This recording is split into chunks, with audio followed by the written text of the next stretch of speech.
안녕하십니까. 저는 가천대학교 스마트 시티 융합학과 박사과정 강승원입니다.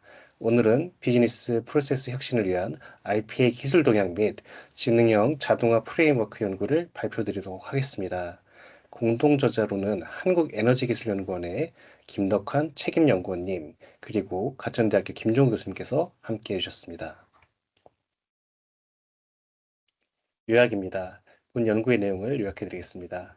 디지털 전환이 빠르게 진행되면서 기업과 공공기관에서는 반복 업무를 줄이는 것이 큰 과제가 되었습니다. 이 문제를 해결하는 핵심 기술이 RPA, 즉 소프트웨어 로봇이 사람 대신 컴퓨터 업무를 수행하는 자동화 기술입니다. 본 연구는 세 가지를 다룹니다. 첫 번째로 RPA가 이론적으로 어떻게 구성되어 있는지를 정리하고, 두 번째로 공공기관에서 RPA를 효과적으로 도입하기 위한 전략과 또한 최적화 방안을 제시합니다.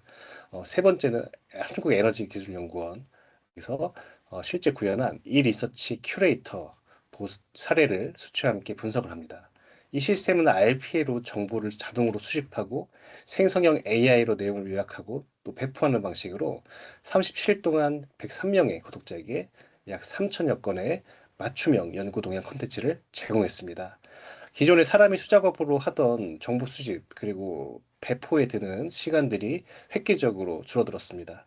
여기에 더해 하모니 서치라는 메타 휴리스틱 최적화 알고리즘을 통해서 RPA 자원을 배분에 접목하는 방안과 또한 대규모 언어 모델을 결합을 통해서 RPA가 지능형 프로세스 자동화, IPA로 발전할 방향도 함께 논의합니다.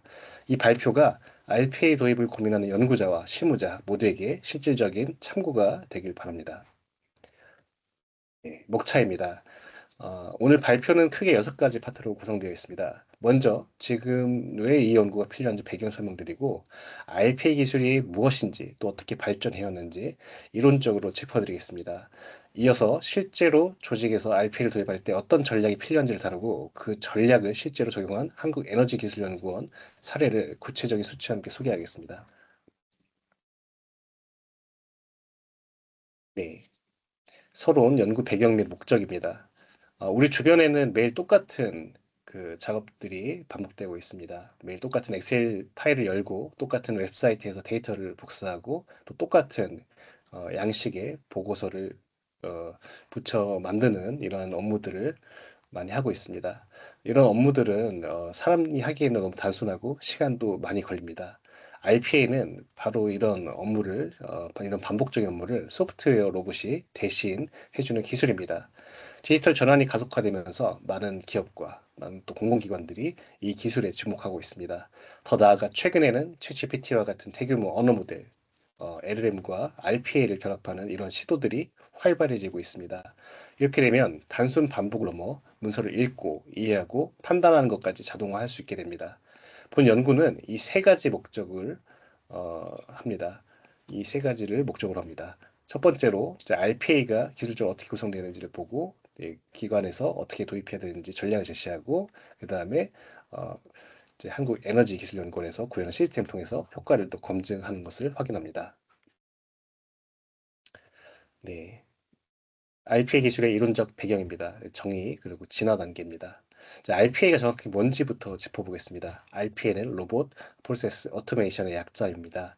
여기서 로봇이라고 하면 많은 분들이 공장의 기계 파일을 떠올릴 수 있지만은 그렇지는 않고 RPA는 이제 컴퓨터 안에서 돌아가는 소프트웨어 로봇입니다. 소프트웨어 프로그램입니다. 네, 사람이 이제 눈으로 보고 그 해당 부분을 마우스로 클릭하고 또 키보드를 입력하는 이러한 행동들을 그대로 흉내내는 것이라고 생각하면 됩니다. 그리고 이 기술은 세 단계로 발전을 해왔습니다. 초기 1.0 단계에서는 매크로처럼 단순하고 또 반복적인 작업을 잘 수행해왔고 2.0 단계에서는 서버에서 여러 곳을 한꺼번에 관리하고 또 스케줄링하는 수준까지 발전을 했습니다. UiPath, 또 오토메이션 애니웨어, 블루프리즘과 같은 상용 RPA 솔루션이 또 대표적입니다. 그리고 우리가 주목하는 3.0 단계에서는 AI와 결합해서 사람처럼 문맥을 이해하고 스스로 판단하는 인지 자동화로 진화하고 있습니다. 네, RPA 기술의 이론적 배경, 네, 아키텍처 구성 요소입니다. 자, RPA 시스템이 어떻게 구성되어 있는지 살펴보겠습니다. 이 상용 RPA 플랫폼은 세 가지 핵심으로 이루어져 있습니다.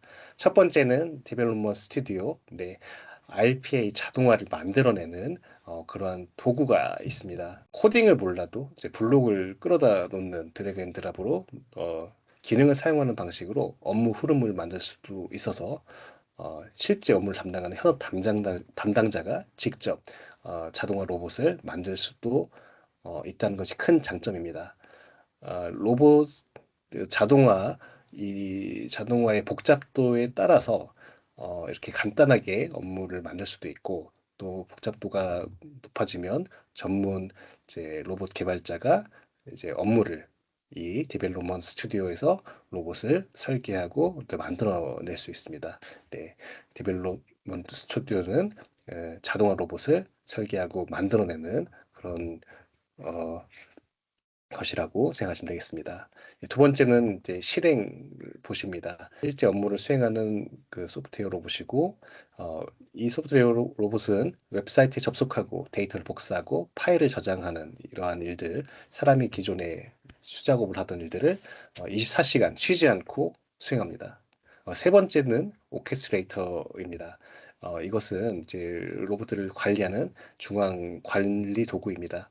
언제 어떤 보스를 실행할지 스케줄링 되어 있는 것을 그대로 실행 명령을 내려주고 또 문제가 생기면은 관리자에게 조치할 수 있도록 알림을 보내고 그 다음에 보안이 필요한 데이터 그런 것들을 관리를 합니다. 이 세 가지가 유기적으로 연결돼서 하나의 RPA 시스템을 이루고 있습니다. 네, RPA 기술의 이론적 배경, 네, 강점과 한계입니다. RPA가 주목받는 이유는 기존 시스템을 전혀 건드리지 않고도 자동화할 수 있다는 점입니다. 보통 업무를 자동화하려면은 내부 데이터베이스에 접근하거나 API를 구축해서 연동해야 하는데 RPA는 사람이 화면을 쳐다보고 그 화면을 읽고 클릭하는 것과 같이 이제 화면을 분석하고 화면을 읽어서 실제 클릭하고 키보드 입력하고 처리를 다 해냅니다. 이런 방식으로 자동화를 하다 보니 수십 년 된 레거시 시스템에도 별도의 이러한 IT적인 투자가 없이도 빠르게 자동화를 적용할 수가 있습니다. 하지만 이제 한계점과 단점이 있습니다. 먼저는 어, 화면 자동화 대상의 화면 구조가 바뀌면은 로봇이 멈추거나 오작동을 하게 됩니다. 예를 들어서 화면에서 특정 버튼을 눌러서 그 다음 작업을 수행을 해야 되는데 눌러야 할 버튼 위치가 바뀌게 되면 그 로봇은 그 작업을 수행하기 어렵습니다. 어, 그 다음에 특정 버튼이 있는데 이 버튼이 사람이 눈으로 봤을 때는 실행할 수 있는 그런 버튼이지만 그 버튼 안에 있는 글자가 이전에 실행이었다가 다음번에 송금으로 바뀌었다고 했을 때 글자가 바뀌었기 때문에 이 로봇은 알아서 읽어내지는 못하고 정해진 규칙대로 찾지 못해가지고 다시 한번 지정하기 전까지는 지정해서 알려주기 전까지는 제대로 수행하기가 어렵습니다. 네. 세 번째로는 보스 프로 문제가 있습니다. 네, 거버넌스 문제인데요. 각 부서에서 혹은 또 각 개인들이 제각각 자동화 로봇을 만들어서 사용하다 보면은 이제 관리가 되지 않고 또 중복이 생기고 충돌이 일어날 수 있다 하는 문제입니다. 이러한 문제들을 극복하기 위한 이제 방안으로 AI와 결합을 한 그 지능형 프로세스 오토메이션 IPA가 이제 있을 수 있고 여기에 대해서는 다시 이어서 다루도록 하겠습니다. 네, 지능형 RPA 도입 전략, 자동화 대상 선정입니다. 이제 RPA를 이제 구축하고 이렇게 도입을 할 때 가장 먼저 해야 할 것은 어떤 업무를 자동화할 것인지 정의하는 것입니다.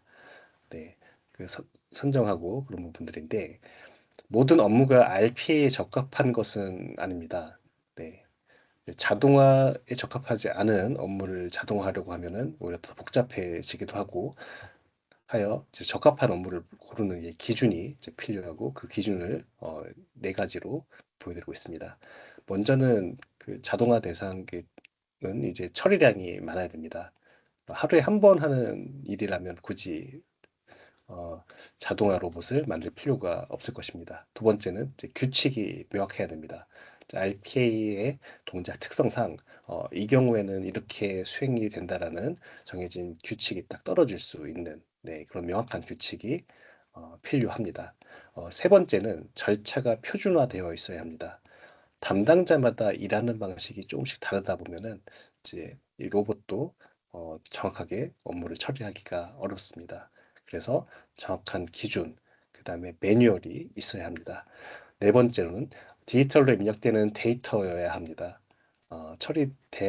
처리할 대상 데이터에 대한 이야기고, 만약에 종이로 된 서류라고 하면은 여기에 수기로 작성한 글자를 읽어낸다든지 하는 부분들을 처리하기 위해서 더 많은 어, 처리가 좀 더 필요합니다. 네. 자동화의 난이도가 높다고 하고 있고, 그렇게 하기 위해서는 조금 더 많은 추가적으로 수반되는 과정들이 있기 때문에 자동화하기 어렵다. 그래서 이런 부분들에 대한 기준을 가지고 있습니다. 그래서 적합한 업무를 기준을 잡고 선정하면 되는데 오늘 소개할 사례인 그 연구 동향 수집 업무를 하는 부분은 요 네 가지를 모두 부합하는 그러한 그 업무입니다. 이제 매일 같은 사이트에서 같은 형식의 데이터를 수집하고 정해진 방식으로 배포하는 그러한 업무입니다. 지능형 RPA 도입 전략 하모니 서치 최적화입니다. 네, 메타 휴리스틱 하모니 서치 최적화를 RPA를 구축 후에 실제 운영하면서 생길 수 있는 문제에 어, 적용할 수 있는 방안을 개념적으로 제시를 하였습니다. 기업과 기관에서는 RPA를 보통 한 대, 두 대 이렇게 수행하는 것이 아니라 어, 50대, 100대, 그다음 많게는 500대, 1000대까지도 동시에 운영을 합니다. 네. 그리고 업무가 처리되는 그 추이를 보면 생태를 보면 오전 출근 전에 그 데이터가 새벽에 업무가 수행이 되어서 전날의 데이터를 총집계해서 아침에 집계를 마친 다음 출근하게 되면은 곧바로 받아볼 수 있게 그러면은 새벽 시간에 또 병목이 있을 수 있고 그 다음에 월 초와 또 월말에 또 마감과 관련된 업무가 있다면은 이런 부분에서도 병목이 생길 수가 있습니다. 네, 이렇게 어, 그 업무를 수행함에 있어 가지고 많은 업무들 처리할 때 또 여러 대의 봇을 동시에 운용할 때 생길 수 있는 문제들이 있는데요. 네, 이런 부분들을 효율적으로 잘 스케줄링 할 수 있다면 굉장히 RPA를 더욱 효율적으로 운용할 수 있을 것입니다. 네, 그래서 이런 문제에 접목하기 위해서 하모니 서치 알고리즘의 적용 가능성을 제한합니다. 하모니 서치는 재즈 즉흥 연구에서 영감을 받은 최적화 기법입니다. 음악가들이 기억 속 최고의 음을 떠올리면서 새로운 화음을 만들어가듯이 알고리즘도 과거의 좋은 해를 기억해서 최적의 답을 찾아갑니다. 특히 또 수식으로 풀기 어려운 복잡한 조합 문제에서도 강점을 발휘하는데 RPA 스케줄링도 이렇게 보시, 연주자, 서버 자원이 악기, 업무가 음악에 해당되는 이런 구조로 이제 하모니 서치의 개념적으로 굉장히 잘 맞아떨어집니다. 이번 연구에서는 개념적 가능성을 이렇게 제시하는 데 그쳤고 실제 수치로 검증하는 것은 향후 과제로 남겨두도록 하겠습니다. 네, 사례 연구입니다. 이 리서치 큐레이터 봇 이것의 구축 배경입니다. 어, 이론을 살펴봤고 실제적인 사례를 살펴봅니다. 한국에너지기술연구원에서는 약 900명의 연구 기술직 인력들이 계십니다. 이분들은 최신 연구 동향을 파악하기 위해서 매일 수십 개의 사이트를 직접 조회하고 계십니다. IEA, 스코퍼스, 국내 에너지 전문 기관들 출처마다 따로 구독 신청을 하고 영어로 된 보고서를 직접 번역하고 또 관련된 내용을 추려 정리하셨습니다. 연구자가 정보 수집에 쓰는 시간이 일주일에 평균 8시간으로 조사가 되었고 어, 이때 판단했을 때 핵심 연구에 집중해야 할 시간이 어, 좀 더욱 필요할 텐데 정보 검색에 시간이 낭비되는 구조라고 인식하였습니다. 그래서 이 문제를 해결하기 위해서 어, NST 디지털 전환 아이디어 공모전 사업에 도전을 했고 RPA와 생성형 AI를 결합한 큐레이션 시스템을 기획하여 25년 2월부터 6월까지 개발했고 10월에 시범 운영을 시작했습니다. 시스템이 어떻게 동작하는지 이제 파이프라인을 따라가면서 설명드리겠습니다. 아침마다 이제 RPA, 네, 마이크로소프트사의 파워 오토메이트 프로 데스크탑, PAD라는 이런 프로그램이 있습니다. 이런 솔루션, RPA 솔루션이 자동으로 실행을 해서 9개의 정보 소스를 이제 순서대로 조회하면서 정보를 취합합니다. 새로운 논문, 보고서, 뉴스 정보를 수집하고 어, 빅카인즈와 스코퍼스는 공식 API를 통해서 또 나머지 7개는 웹 스크래핑 방식으로 데이터를 수집합니다.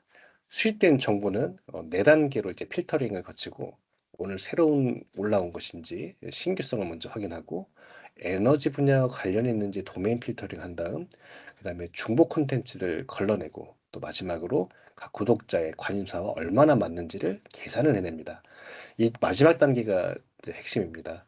그래서 이게 단순하게 이제 키워드가 일치하는 걸 찾는 게 아니라 오픈 AI의 그 인베딩 API로 구독자의 관심사와 컨텐츠를 이제 각각 그 수백 차원의 벡터로 변화를 한 다음 코사인 유사도를 계산해서 의미적으로 관련 있는 컨텐츠를 선별하고 그 컨텐츠를 이제 선별된 컨텐츠로 생성형 AI가 이제 영문이면 외국어면 한국어로 요약을 해서 또 각 구독자의 맞춤형 으로 정보를 준비한 다음 이메일로 자동 발송을 합니다.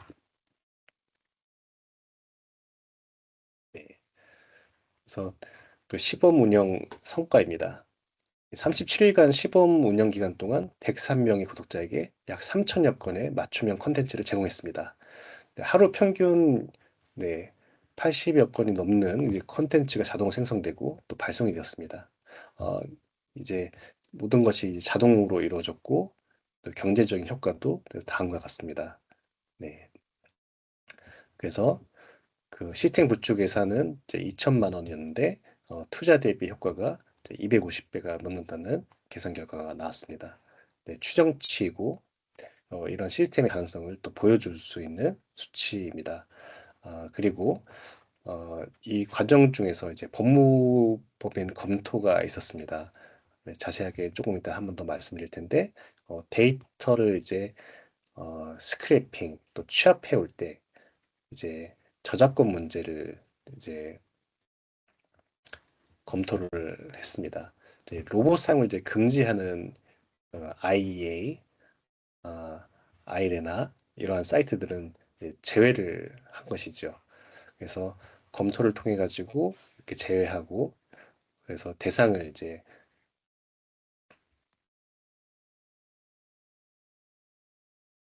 어, 데이터를 제공함에 있어 가지고 이제 원문을 그 수집해서 서버에 저장하는 방식이 아니라 어, 이제 임시 기억 공간에만 임시 공간에서만 처리하고 제목과 링크만 이제 구독자에게 제공하는 그런 형태로 네, 되어 있습니다. 네, 지금 보시는 그림은 이제 이 리서치 큐레이터 봇의 전체적인 시스템 아키텍처입니다. 크게 세 가지 파트로 구성되어 있고 왼쪽이 외부 정보 소스, 가운데가 이제 컨텐츠 수집하고 이제 메일링하는 메일을 발송하는 부분이고 오른쪽으로 구독자 정보 수집 파트입니다.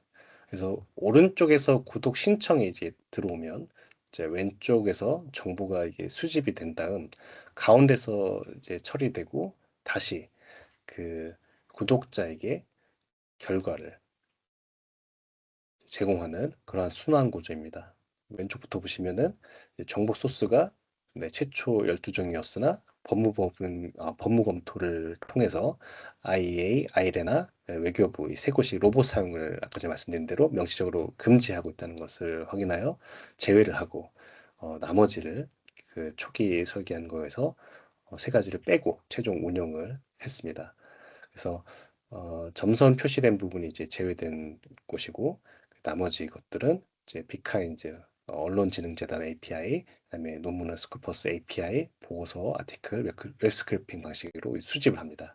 이제 가운데 이제 RPA가 수행되는 핵심 파트이고 이제 RPA가 이제 동작을 해서 예약 시간이 되면 자동으로 시행이 돼서 위에서 아래 순서로 진행이 되면서 데이터의 정보를 수집하고 필터링을 거치고 그 신규성 필터링, 이제 이미 수집한 적이 있는지 확인 먼저 하고 그 다음에 중복성 필터링에서 새로운 정보들에서 이게 어, 유사한 것을 판단하는 것입니다. 예, 특종 기사라고 하면은 하나의 뉴스이지만 여러 언론사가 이제 보도하는 경우가 있으니까 이런 부분들을 가려내기 위한 작업입니다. 세 번째로 이제 관련성 필터링. 예, 그래서 구독자의 관심사를 받아서 그것들을 수입 정보와 인베딩 벡터로 해서 코사인 유사도를 계산한 다음에 관련성 높은 콘텐츠만 선별해서 제공하는 이런 내용들이 있습니다. 그 다음에 이제 선별된 정보가 이제 수집 정보 DB에 저장이 되고 생성형 AI API를 통해서 요약문이 만들어지고 구독자별 맞춤형 정보가 이제 메일로 발송이 되는 것입니다.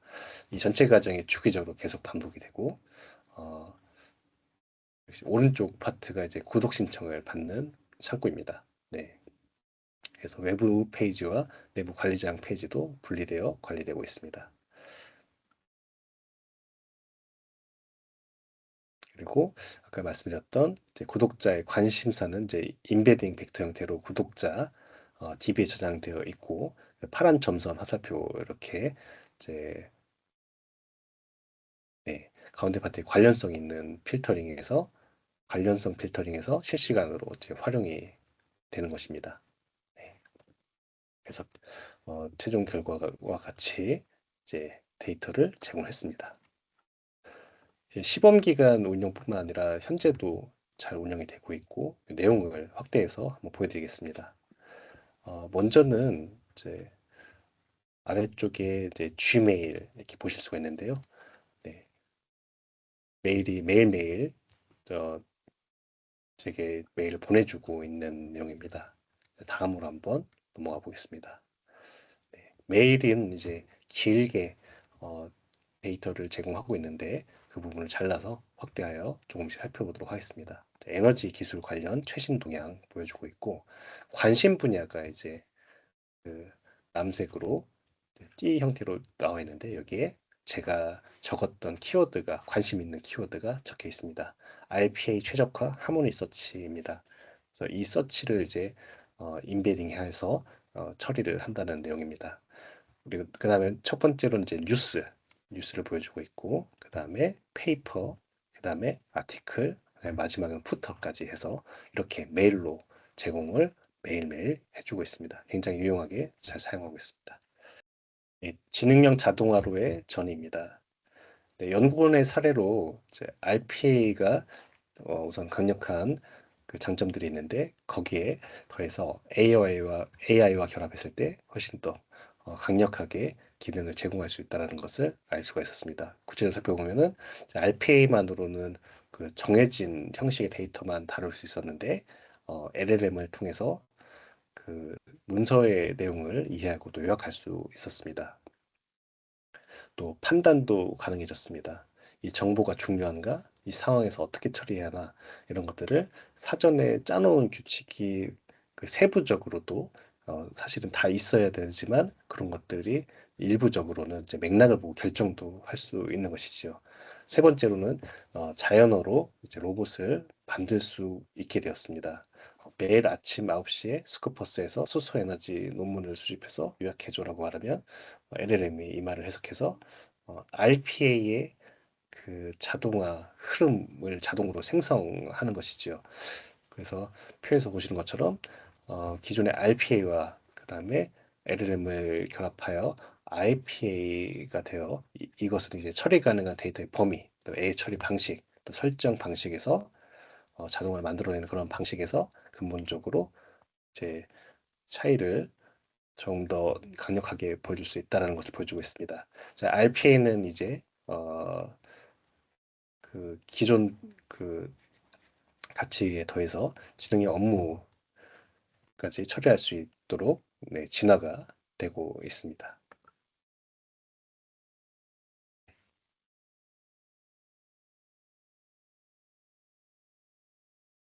네, 미래 전망과 리스크입니다. RPA는 지금은 이제 사람이 미리 설계한 흐름대로만 움직입니다. 하지만 앞으로는 이제 RPA가 사람이 이런 결과를 원한다는 것을 이제 목표만 던져줘도 스스로 이제 방법을 계획하고 실행할 수 있는 그러한 AI 에이전트로 이제 발전할 수가 있습니다. 하지만 이러한 이제 변화가 이제 AI가 스스로 판단하고 행동한다면은 리스크도 있습니다. 잘못된 판단이 일어나서 스스로 실행할 수도 있습니다. AI가 틀린 정보를 이제 사실처럼 말하는 문제, 확대된 시스템 권한에 따른 보안치 약점, 그리고 기업 내부 데이터가 외부 AI 서비스로 유출되는 그런 거버넌스 문제가 있을 수 있습니다. 연구원 사례에서는 사내 전용 이제 프라이빗 LLM을 기반으로 해서 시스템을 구성했는데 이런 문제들을 의식해서 구성한 선택입니다. 네, 기술의 발전 속도만큼 이런 리스크에 대한 제로적 기술적 대응이 필요합니다. 결론입니다. RPA는 기술적으로 어, 1.0의 단순 매크로에서 출발해서 3.0 인지 자동화로 발전하고 있습니다. 스튜디오, 봇, 오케스트레이터 세 가지 구성 요소로 구성된 체계적인 기술 플랫폼입니다. 두 번째로 연구원의 이 리서치 큐레이션 봇은 약 3천여 건의 콘텐츠를 자동 제공하면서 RPA와 생성형 AI의 결합이 실질적으로 운영 환경에서 작동함을 실증을 했습니다. 그리고 세 번째로 하모니 서치 알고리즘을 통해 자원 스케줄링 최적화는 향후 연구로 이제 실증할 과제입니다. 또한 LLM과의 결합은 RP를 단순 자동화 도구에서 지능형 파트너로, 지능형 에이전트로 바꿔나가고 있습니다. RPA는 이제 더욱 발전하여 반복 업무의 시간을 빼앗기고 있는 모든 기업과 기관, 이런 조직들의 실질적인 해법이 될 수 있습니다. 이상으로 발표를 마치겠습니다. 감사합니다.